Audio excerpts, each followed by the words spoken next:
Hello, hello! My name is Callista, and welcome back to Dragon Age Origins. In the last episode, Balin gave us the task to head into the deep roads and find Branka, the missing paragon, but before we do that, there are a couple of things we need to do on the surface. First and foremost, a round of party camp talks, I think. Hello, sir. And then after that, we have a couple of quests at the circle. You heard about all those mages in Lake Callanhard? They up and turned into a pack of demons. No. Did the Templars kill them all, at least? Nope, I guess they got better. More likely working with the Darkspawn to take us over. I don't even want to think about it. Again, I have so many thoughts on that bit of dialogue. Because I know so many people just want the dissolution? The circles to be dissolved. I forget the actual word I'm looking for. The fancier version of saying dissolved. So many people want that. And this right here is why that would never work. Because centuries upon centuries of hatred for magic has built up. And just outright getting rid of the circles, it'll cause bloodshed. Because, yeah, mages have magic, but regular people have pitchforks and outnumber mages like 10 to 1.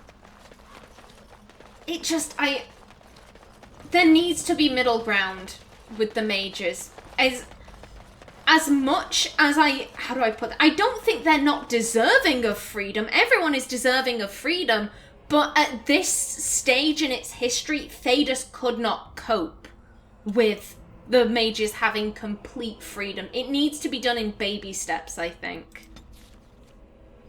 Now then. Yep, we are heading straight to party camp.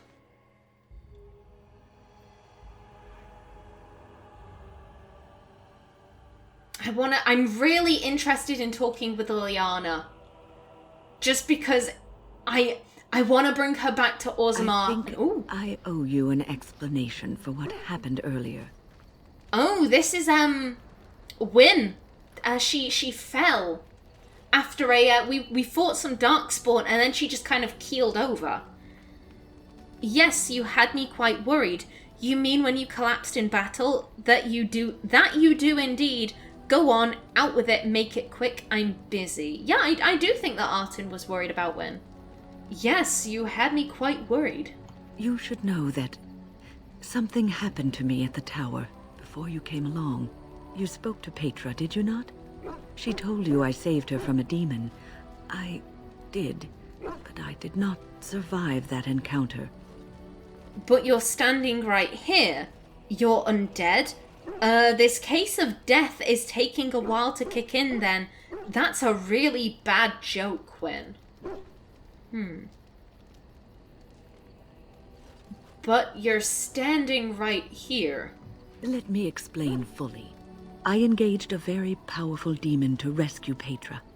It sapped me of all my energy and will and left me drained. It took everything I had to defeat it. And when I was done, I no longer had the strength to keep my heart beating. I remember my life ebbing away. Everything receded from me. Sound, light. I remember being enveloped in complete, impenetrable darkness.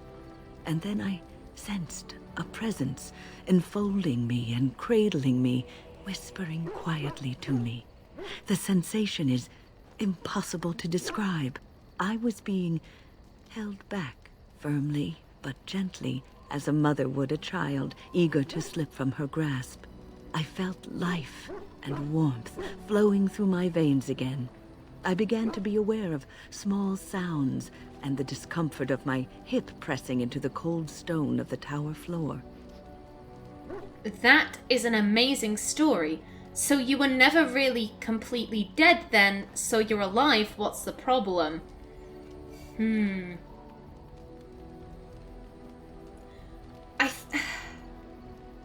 I've mentioned this before. Artin, she's interested in magic, but it just confuses her. It's something that she will never be able to do, that she'll never really be able to completely understand. So I don't think she'd be like, that was an amazing story. That was a weird story.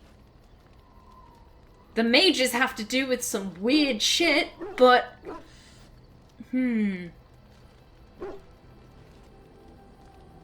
Number 3 sounds a little bit accusatory, so I think I'm gonna go with number 2. So you were never really completely dead then? The Fade contains spirits both benevolent and malicious. The benevolent spirits seldom make themselves known, because they want nothing from mortals, unlike the demons. It was one of these spirits that saved me. Without it, I would be dead. And it has not left me. It is with me, even now, bonded to me. You see, I am supposed to be dead. It is the spirit that is keeping me in this world. And this is not the way of things. Perhaps the spirit did not expect this, but it is weakening gradually. I am living on borrowed time. Then we will make the best of that time. I can't believe you kept this from me. How long will the spirit last? So you're going to die soon. No surprise there. Not number 2. Artin, for Artin, this is interesting and kind of weird, but it's just like, oh, that's mage stuff. That's how Artin can kind of like put it away in her mind. Mage stuff. We don't really question it. Like my Tabris would be horrified by this, because she was a good Andrastian city elf living her best thieving life, and you know, the idea of, you know, that this kind old lady being bonded with a spirit, you know, something that she's, you know, like, that's basically a demon. Like, she would be horrified. But for Artin, this is just kind of like mage stuff to the back of my mind. To be honest, I don't think that Wynne knows how long the spirit will last. It'll last until it stops. Then we will make the best of that time. Yes, that we will. Okay.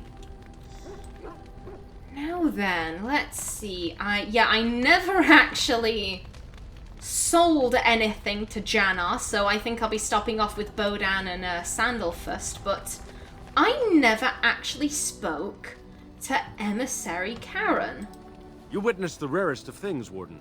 The Dalish stand ready to defend Ferelden. Do you need anything? Be ready. You're sure that they will fully commit? I think they will. Artin really doesn't have much experience with the Dalish, but, you know, like, there's no reason to think that they wouldn't commit to this. Do you need anything? We have assembled on a short schedule. Certain factors of equipment could be better. Crafting components would serve best. Basic ones like elf root and deep mushroom. Okay. Unfortunately, we need that stuff for our own health potions, so you can't have that. You and your friends are formidable folk, indeed. It's good to have you along on the road. Let me see your wares, Bodan. I'm sure you'll be pleased with the goods my boy and I have collected, and with your discount. Yes. Now then, has your inventory... No, sad times. I was hoping his inventory would have restocked. Oh well. Let's see. We can get rid of that. All of the arrows and bolts can go. Liliana? Yeah, these are not better than what she has. The mauls can go, as can the maces. The fine dwarven blade is sentimental. Yep, those can go. Yasaris, Ageless, those can both stay. Sevron. These can both go. That. Oh, Zevran can have the edge. That's good. And yeah, we can get rid of the cheese knife. And all of these war axes. Okay. Now then, yep, the caps can all go. Don't need them. Dead metal bucket. Nice. Leather gloves. That can go. These shields. Dwarven massive armor. Okay.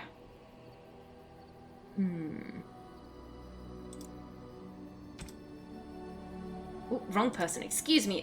Sten. There we go. Nah, he's got something better. Okay, so those can both go.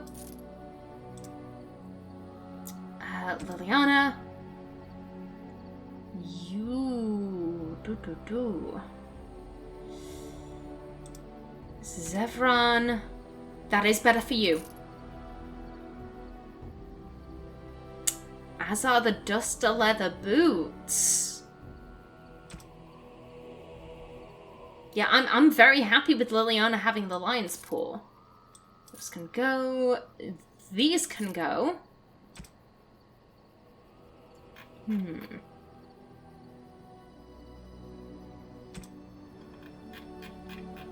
And the malachite can go.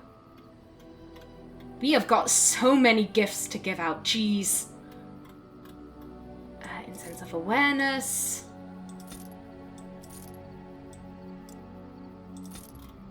Okie doke. Excellent. Yeah, good stuff. Now then, Zevran. Okay, take the edge. And this good stuff. Yep, there you go. That's grand. Yeah, okay. Bodan? Excuse me. Something you need? I'm sure either my boy or I can help you out. Let me see your wares, Bodan. I'm sure you'll be pleased with the goods my boy and I have collected. And with your discount. Yeah, just let me sell my stuff. Leather boots. And Beastman's dagger. There we go. Now then. Okay, gifts. Jesus, so many gifts. Okay, Painted skyball. Artin's keeping that one for herself. Silver demon head ring. That sounds like something Morrigan would want. Also... Yes, I was going to give Sten the lucky stone. There we go. Cold damage. What do my mages have? Spirit damage, and... Morrigan, willpower, improves blood magic. Ooh. You know what? I think I'm going to give you a Frost Shear. And Wynne? You can have Surveyor. There we go. I feel a bit better about that. Yes. There we go. Have this ring, my dear. Interesting. Wilhelm's special brew. Golden mirror. A mirror of polished glass in a gold frame. Golden deer and sparrows frolic together in a charming scene on the back of the mirror. What have you there? A mirror? It is just the same as the mirror which Flemeth smashed on the ground so long ago. It is incredible that you found one so like it. I am uncertain what to say. You must wish something in return, certainly. Don't be ridiculous. It's a gift, Morrigan. You could be a little nicer, I suppose. You could repay me for it. Don't be ridiculous. It's a gift, Morrigan. You say that as if I should be accustomed to such a thing. I have never received a gift. Not one which did not come at a price. I suppose I should say thank you for the gift. 'Tis most thoughtful. Truly. I do like the relationship that Morrigan and Artin have, because I do think they're very similar. But they're like two sides of the same coin. Like I said, I think I would describe Morrigan as being lawful evil and Artin as being lawful neutral. Maybe like touching lawful good, just like a little bit, like brushing her fingertips against it. Because so much of their upbringing is very, very similar. You know, about the idea that, like, you need to survive. First and foremost, you need to survive. But at the same time, Artin had people who did genuinely love her. Her father, her mother, her brother, younger brother, when they were very, very small. I think it's just interesting. The Search for the True Prophet. This tattered tome explores the possibility that Andraste was a powerful mage and not the Maker's Chosen. It seems this book was saved from a fire at some point. Yes, so we knew to give Morrigan the mirror because she had mentioned this beautiful mirror that she stole from a lady's carriage many, many years ago. And we know that Wynne likes books. Whoop. There we go. Oh, marvelous. Legacy White Sheer. That is alcohol. We still don't know anyone who really likes alcohol. Portrait of a Goose Girl. A painting in a golden frame showing a girl with windswept hair tending to a flock of geese in a snow-covered valley. Oh, that sounds like a really lovely picture. I'm not really big on art. It's not really my thing, but I do quite like the sound of that. And we know that Sten likes paintings. Unexpected. Thank you. Again, more alcohol. Golden symbol of Andraste. An elegant gold disc suspended from a ribbon that bears the mark of Andraste's flame. Liliana. This is obviously for you. How dear of you. Thank you so much. Black runestone, a flat black stone with a glowing silver rune carved into it. Alistair? Is that for me? Really? Wow. Wow. And Shale. So many gifts. Very nice indeed. Very nice indeed. Very nice indeed. Very nice indeed. Very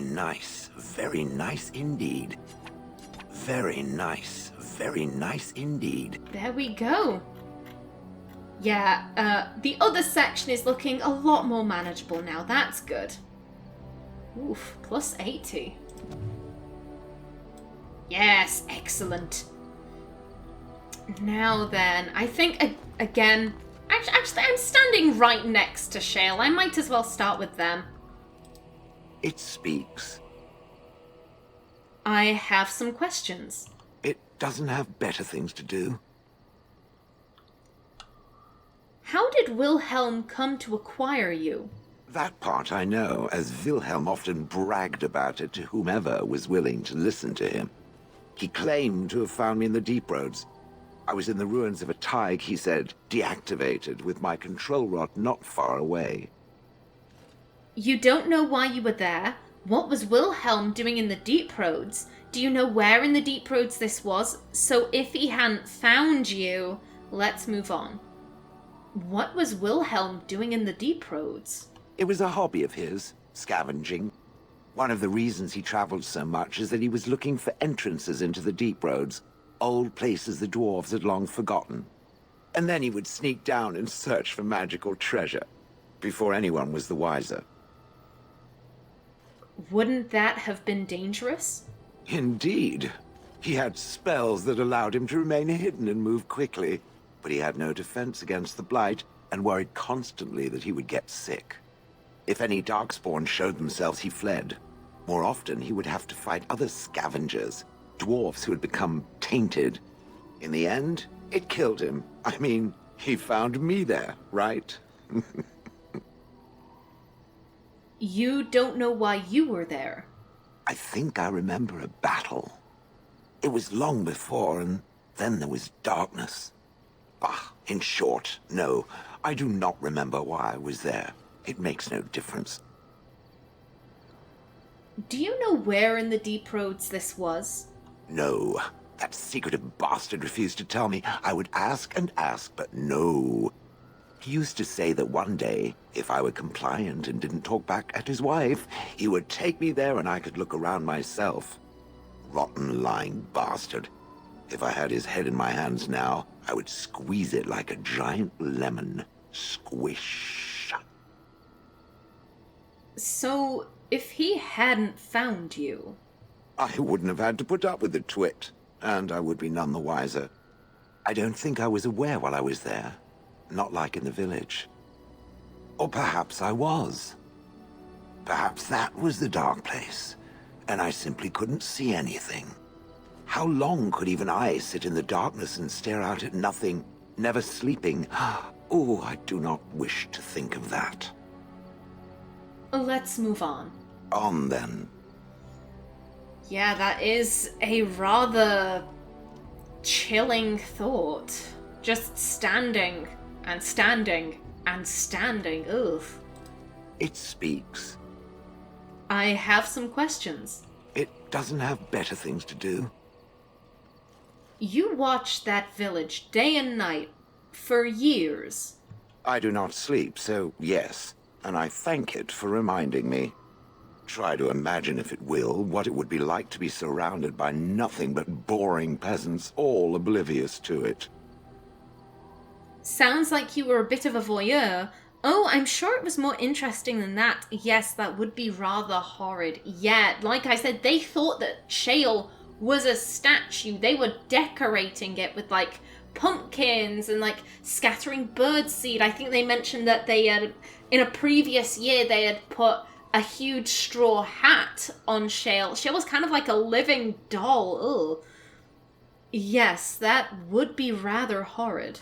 And then there were the birds. A whole village full of pigeons and ravens and sparrows all perching on me day in and day out. That's what they do, they're birds. Sounds a little messy. Ah, yes, your bird thing. Sounds a little messy. Those foolish villagers would spread birdseed near me, drawing the birds, because they thought having birds perch on me was quaint. Quaint! If there hadn't been the occasional kind soul to scour me clean, I don't care to discuss this anymore. Okay, Shale. No worries. Now then, Thorin! Puppy dog. Thorin relieves himself on an inconspicuous area nearby. Pet Thorin. He rolls around happily on it. Oh no, Thorin, you just peed there. No! No, Thorin. Oh, God. Wynne. Wynne, you need to give him a bath. Again. What say you? Care to answer some questions? I want to discuss something personal. Do you stare at everyone like that? Please stop, Zevran. Never mind. Care to answer some questions? By all means. So, tell me more about your adventures. Well, the only one that's really worth telling is the story of the mission right before I came to Ferelden. But no, I would rather not. I shouldn't have said anything. Why not? What's the problem? It's alright, I understand. Don't be a tease. Out with it. Again, I think Artin respects people's privacy. If they don't want to tell her something, then she's not going to try and force that information out with, out of them. Zevran will tell her stuff when he's good and ready. It's alright. I understand. Thank you. Perhaps another day, huh? No worries, bud. Where are you, actually, in terms of approval? 60. Ooh. What say you? I want to discuss something personal. Oh, this should be good. What would you like to discuss? Oh, never mind. Okay, I want to check that, you know, like, have we run out of stuff with Zevran, or, you know, is there something else there? What say you? Care to answer some questions? By all means. Let's just move on. Yeah, okay, so we've kind of mined Zevran for everything he's willing and comfortable to tell us at this point. What's on your mind? Why did the spirit choose to help you?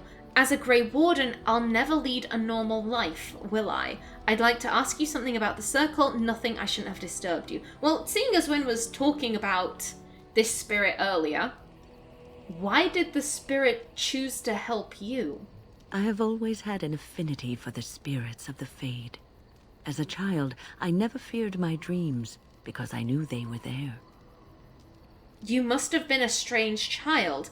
What about demons? I've never experienced that before. Artin, you don't dream. Of course you never feared your dreams. You never had any. So I think 3 is kind of moot. And I don't think Artin... Again, who is Artin to decide what is strange and what isn't? What about demons? I could sense the demons, too, and their presence frightened me. It was the kindly spirits of the Fade that took the fear from me. I've always been able to feel the spirits, even if I never saw them. And as I nurtured my talent in the Circle, I became more sensitive. I began to notice every time I was in the Fade, whether it was in a dream or in magical practice, that I was being watched. Creepy. Are you sure it wasn't evil? Do spirits watch people like that? Again, Artin doesn't find this so much as creepy. It's just mage stuff.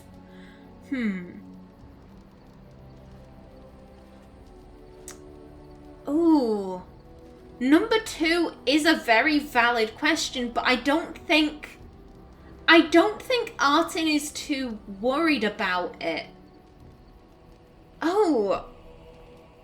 I'm not sure, because I was going to say Artin thinks that Wynne is a competent mage, but then again, I think she remembers back to the time when they were trapped in the Fade, and this senior enchanter couldn't tell she was in a dream. Which really does just like, are you as good as you say you are? Are you really? Because do spirits watch people is interesting, and I think that Artin would be, you know, kind of like, are they watching us now? Like, what's going on? But at the same time, how good of a mage is Wynne? Could this be an evil spirit that's just kind of bamboozled her? Also, abominations. Connor. Wynne doesn't seem like Connor. She's been judgmental, yeah, but she's never made Alistair do that creepy dance that Tegan did, so... If she isn't an abomination, then she's an atypical abomination. She's not like Connor or any of the ones that Artin saw in the tower. So I don't think Artin feels necessarily worried about Wynne doing something crazy. Do spirits watch people? Oh god, I'm sorry, I'm reading that really strangely. Forgive me. Do spirits watch people like that? I suppose they must. It is these benevolent spirits that create our dream worlds in the Fade. Sometimes I would see it, a glowing, nebulous form. Most times I would just feel its presence, gentle and comforting, but somehow alien. I think it is a spirit of faith. They have never been seen before, and perhaps I am wrong. But something tells me I'm not. It always felt like the same entity. This one spirit was curious about me, and was guarding me, for want of a better word. You're very lucky. Well, aren't you special? You mean it protected you? You mean it protected you? There were times when I was in the Fade that it seemed to stretch forth to shield me, keeping me safe. And I think it gave me strength in my most terrible battles, Ostagar being one of them. So this spirit of faith is your personal protector. And also in your fight with Petra's demon, I suppose it felt it wasn't your time yet. I suppose it felt it wasn't your time yet. I don't know why I was chosen. Perhaps it knew that there was something more that lay in store for me. I like to think that I was given a rare chance, and I'm going to make the best of the time so generously given to me. I can't believe you're spending it here on the road, fighting Darkspawn. I'm glad you think traveling with me is worthy of your time. Yeah, that is a very commendable attitude. I think Artin would greatly approve of that. The fact that she could be doing so many other things and she's choosing to spend her, last remaining days, weeks, months, whatever, fighting the Blight. I'm glad you think traveling with me is worthy of your time.